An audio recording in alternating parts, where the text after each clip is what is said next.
बहुत समय पहले की बात है।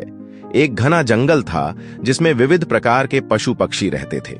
इस जंगल में एक मोर भी रहता था जिसे अपनी सुंदरता पर बहुत घमंड था। उसका नाम था मोहन। मोहन के रंग बिरंगे पंख और उसकी अद्भुत नृत्य कला जंगल में प्रसिद्ध थी। जब भी वह अपने पंख फैलाता, सभी जानवर उसकी सुंदरता की तारीफ करते। हर सुबह मोहन तालाब के किनारे जाता और अपने पंख फैलाकर नाचता। उसके नृत्य को देखकर तालाब की मछलियां भी मोहित हो जातीं। मोहन को यह सब बहुत अच्छा लगता और वह सोचता कि वह जंगल का सबसे खूबसूरत और महत्वपूर्ण प्राणी है।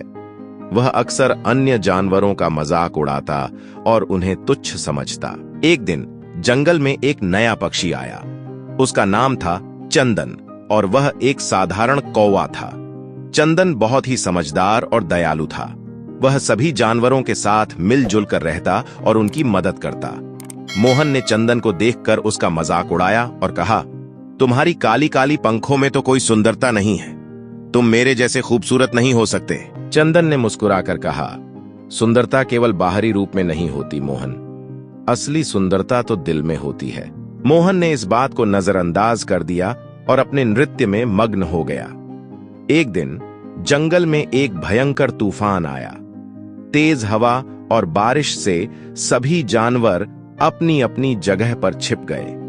मोहन भी एक पेड़ के नीचे छिप गया, लेकिन उसकी सुंदरता और नाजुक पंख बारिश में भीगकर खराब हो गए। तूफान के बाद मोहन बहुत दुखी था। उसे समझ में आ गया कि उसकी सुंदरता अब पहले जैसी नहीं रही। वह जंगल के अन्य जानवरों से मदद मांगने गया, लेकिन सबने उसका मजाक उड़ाया और उसकी घमंड का बदला लिया। मोहन बहुत निराश हो गया और सोचने लगा कि अब वह क्या करेगा। उसी समय चंदन वहां आया और मोहन की हालत देखकर उसे सहानुभूति हुई। चंदन ने मोहन को दिलासा दिया और कहा, घमंड करना सही नहीं है मोहन, असली सुंदरता दिल में होती है और हमें सभी के साथ अच्छा व्यवहार करना चाहिए। चंदन ने मोहन की मदद की और उसे अपने पंखों को ठीक करने का तरीका बताया।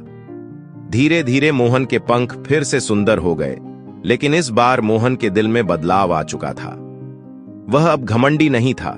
उसने समझ लिया था कि असली सुंदरता दिल की होती है और घमंड से कुछ हासिल नहीं होता।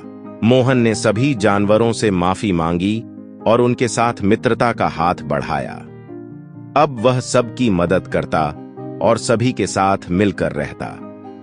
जंगल के सभी जानवरों ने मोहन को माफ कर दिया और उसे फिर से अपने समूह में शामिल कर लिया। इस घटना के बाद मोहन और चंदन अच्छे दोस्त बन गए। मोहन ने चंदन से बहुत कुछ सीखा और अपनी गलतियों से सबक लिया। अब वह जंगल का सबसे प्रिय प्राणी बन गया और सभी जानवरों के दिल में उसके लिए सम्मान और प्यार था। इस प्रकार घमंडी मोर मोहन ने अपनी घमंड को त्याग कर सच्ची सुंदरता और मित्रता की अहमियत को समझा। अब वह न केवल अपनी सुंदरता के लिए बल्कि अपने अच्छे स्वभाव और दयालुता के लिए भी जाना जाता था।